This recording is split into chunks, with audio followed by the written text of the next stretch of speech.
I stared at my reflection in the restaurant's bathroom mirror, adjusting my simple black blazer. The sounds of laughter and clinking glasses filtered through the door, my family celebrating my sister Emma's promotion to senior manager. The irony wasn't lost on me. "Sarah, hurry up." Mom's sharp voice carried across the restaurant. "Emma's about to order champagne." Taking a deep breath, I returned to our table at La Maison, one of the city's most exclusive French restaurants. Crystal chandeliers cast a warm glow over white tablecloths and gleaming silverware. My family was already studying the wine list, deliberately ignoring my return. "I think we should get the Cristal," Emma announced, pointing to the most expensive champagne on the menu. "It's a special occasion after all." Dad nodded approvingly. "Of course, princess. You deserve it. Making senior manager at 28, that's incredible."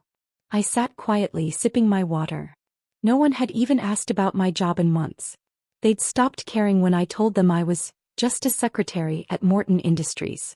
What they didn't know was that I'd worked my way up from executive assistant to chief operating officer in 3 years. Now, at 26, I was about to become the youngest CEO in the company's history. But they didn't need to know that. Not yet. "Sarah," Mom's voice dripped with false concern. "Are you sure you can afford this place? We understand if you need to leave early. Administrative work doesn't pay much, does it?" Emma snickered behind her menu. Maybe she should have focused more on her career like me instead of just answering phones. I forced a polite smile. "I'm fine, Mom. Please don't worry about me." "Well," she sighed dramatically, "I just hate seeing you waste your potential. A secretary will always be poor, dear. That's just how it is." The waiter approached with practice timing. "Are we ready to order?" Emma barely glanced at him as she rattled off the most expensive items on the menu. "We'll start with the caviar service, then the lobster thermidor and the wagyu beef. Oh, and the Cristal champagne." My father beamed with pride while my mother patted Emma's hand. "That's my successful girl," she cooed. "Unlike some people, you know how to live properly." I sat there letting their words wash over me like waves. They had no idea that tomorrow morning Morton Industries would announce its new CEO. They had no idea that their poor secretary daughter had been quietly building an empire while they were busy praising Emma's every move. The evening dragged on, a parade of expensive dishes and backhanded comments. Emma dominated the conversation, detailing her incredible achievements, while Mom and Dad hung on every word. I picked at my food waiting. Finally, the moment I'd been anticipating arrived. The waiter presented the bill with a flourish. $2,847, ladies and gentlemen. Dad reached for his wallet, but Emma stopped him. "Let's split it," she suggested, looking at me with mock concern. "Though, Sarah, if you can't afford your share, we understand. Maybe you can wash dishes to cover it." They laughed, the sound echoing off the restaurant's elegant walls. I reached into my purse and pulled out a sleek black card, the one marked Employee Expenses. "Let me," I said quietly, handing it to the waiter. A minute later he returned, looking apologetic. "I'm sorry, ma'am, but this card seems to be declined." My family's reaction was immediate. Mom's face lit up with vindictive satisfaction, while Emma barely contained her glee. "Oh, Sarah," Mom sighed, shaking her head. "This is so embarrassing. This is exactly what I meant about secretaries and their limitations." I fought back a smile as I reached into my purse again. "You're right, Mom. I'm so sorry, I accidentally gave him my employee expenses card. Silly me." Then I pulled out another card, solid metal, with my name engraved in bold letters. Sarah Mitchell, Chief Executive Officer. The waiter's eyes widened as he recognized the card. "Oh, Miss Mitchell, I apologize. I didn't realize. Would you like me to bring the private dining room menu?" The table fell silent. Emma's champagne glass froze halfway to her lips. Dad's fork clattered against his plate. "What did he just say?" Mom whispered, her face draining of color. I smiled, finally ready to shatter their illusions. "I think we have some catching up to do." "What's going on?" Emma's voice cracked, her earlier confidence evaporating as she stared at my CO card. "This has to be some kind of joke." The waiter, sensing the tension, quietly processed my payment and disappeared. The private dining room menu lay untouched on the table, my name and title clearly visible on the personalized cover. "Remember 3 years ago," I began, my voice steady, When I started as a justice secretary at Morton Industries? What you didn't know was that I was specifically hired as executive assistant to James Morton himself. Dad's face had turned an interesting shade of gray. James Morton, the billionaire? I nodded, taking a slow sip of water. The same. He was looking for someone to train, someone who could eventually take over the company. He didn't want another entitled MBA graduate who thought they knew everything. He wanted someone who would learn the business from the ground up. That's impossible, Mom interrupted, her hands shaking slightly. You're lying. You've always been ordinary. Emma is the successful one. Is she? I pulled out my phone and opened my emails. Here's tomorrow's press release. Morton Industries announces new CEO, Sarah Mitchell, 26, becomes youngest chief executive in company history. It goes live at 9 a.m. Emma grabbed my phone, scrolling frantically through the email. Her face grew paler with each line. This can't be real. You're just a secretary. No, Emma. I worked as James's assistant while he taught me everything about running the company. Every department, every process, every decision. While you were posting about your corner office on Instagram, I was learning how to run a multi-billion-dollar corporation. But your clothes, Mom sputtered, gesturing at my simple blazer. Your apartment, your old car. Did you ever wonder why I never moved to a bigger place? Why I kept driving my used Honda? I leaned forward. Because I was investing everything.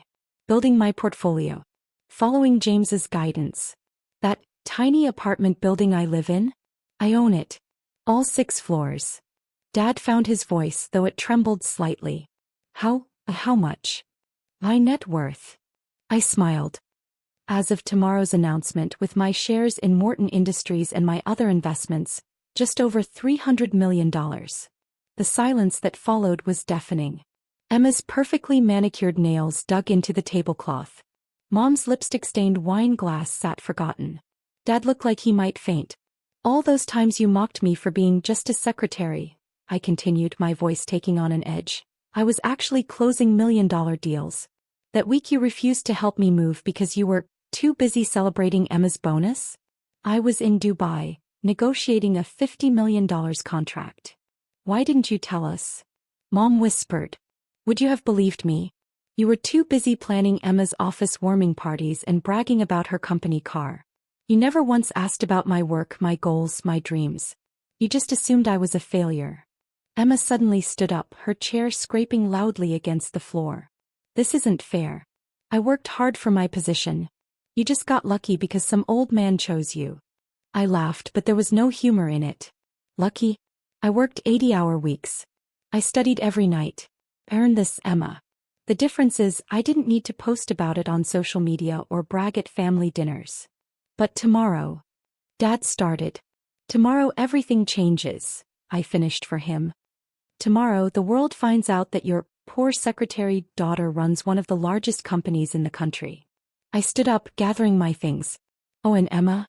That promotion you're celebrating? Morton Industries just acquired your company this morning. The paperwork was finalized an hour ago. Emma's face went from pale to green. What does that mean? I smiled, putting on my coat. It means that starting tomorrow, you don't just have to explain your quarterly results to your current boss. You'll have to explain them to me. The look of horror on their faces was priceless.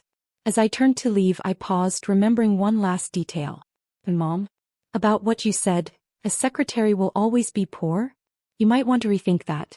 My executive assistant makes more than Emma's entire department combined. With that, I walked away from the table, leaving them sitting in stunned silence. Through the restaurant's windows, I could see my driver pulling up in the Rolls-Royce I'd never shown them. Tomorrow would be interesting, but tonight? Tonight was just perfect. The next morning, I sat in my penthouse office on the 50th floor of Morton Tower, watching the sun rise over the city. My phone hadn't stopped buzzing since the press release went live at 9 a.m. 57 missed calls from Mom, 38 from Dad, and countless messages from Emma. I opened one of Emma's texts. You can't do this to me. I've worked too hard to report to my little sister. James Morton, now chairman of the board, walked in with his characteristic warm smile.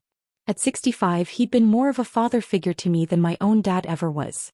How did dinner go last night? he asked, settling into the chair across from my desk. Exactly as expected, I replied, showing him the stream of desperate messages. They're in full panic mode. He chuckled. You know, when I first hired you, I saw something in your eyes.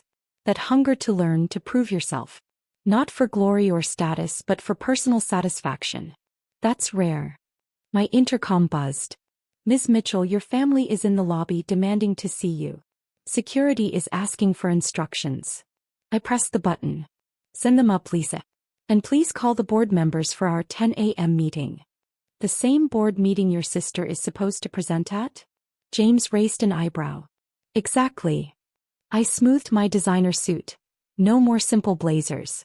Time to show them who I really am. Minutes later, my family burst into my office. Their appearance was a far cry from last night's polished confidence. Mom's hair was uncombed, Dad looked like he hadn't slept, and Emma was practically vibrating with rage. How dare you, she shrieked. You orchestrated this whole thing. You deliberately humiliated me. Good morning to you too, I said calmly, standing behind my desk. The floor-to-ceiling windows behind me offered a spectacular view of the city. My city now. Sarah, honey, Mom's tone had changed completely from last night. We are so proud of you. We always knew you had potential. Stop. My voice cut through her fake sweetness. Let's be clear. You're not here because you're proud. You're here because you're terrified. Emma's terrified of reporting to her failure sister. Dad's terrified because his construction company relies heavily on contracts from Morton Industries. And you, Mom? You're terrified because your social status just got turned upside down. Dad stepped forward. Princess, let's talk about this. Family should help family, right? Family. I laughed.